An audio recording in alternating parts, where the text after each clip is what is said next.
just something as I was thinking and reading and really thinking about Advent and what it means.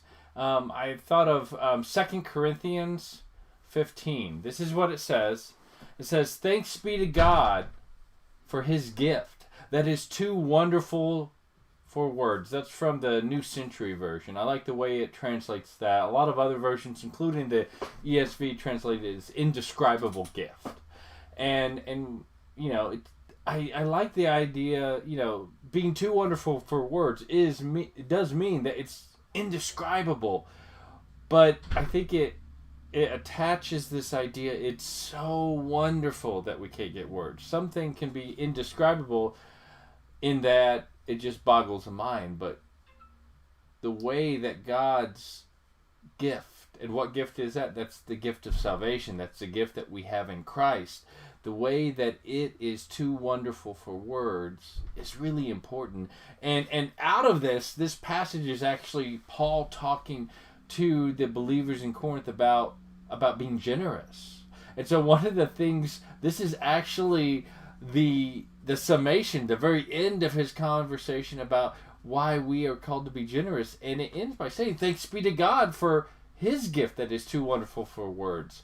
And for me, that reminds us that as God has been so generous with us, we are called to live out that generosity with our time, with our talents, with our abilities, with our resources to others as well. And that's one of the things Paul was talking about. He was asking the church at Corinth to help their brothers and sisters in Christ in Jerusalem. And that's an important thing to remember.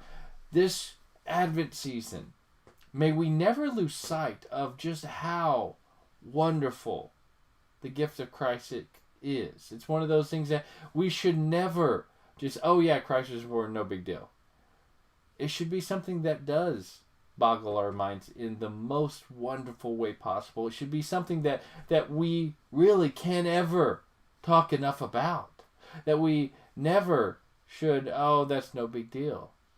Because I'll be honest, it's the biggest deal in the universe that God incarnated himself as a human being and came and was born. Just didn't show up and pull a whole Shazam and he's here, but was born and grew and lived among his people and taught and healed and showed them how to love people and how to live the ways of God.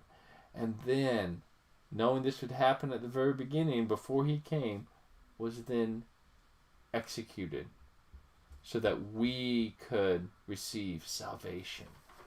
That's amazing.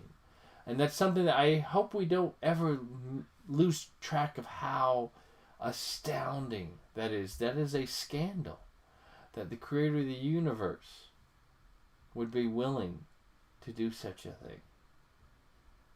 That should be something that makes us stop and pause and should change how we behave. If God is that generous, we need to live out some generosity in our own life as well. Just something to think about today. I hope you guys are doing well. Have a wonderful day.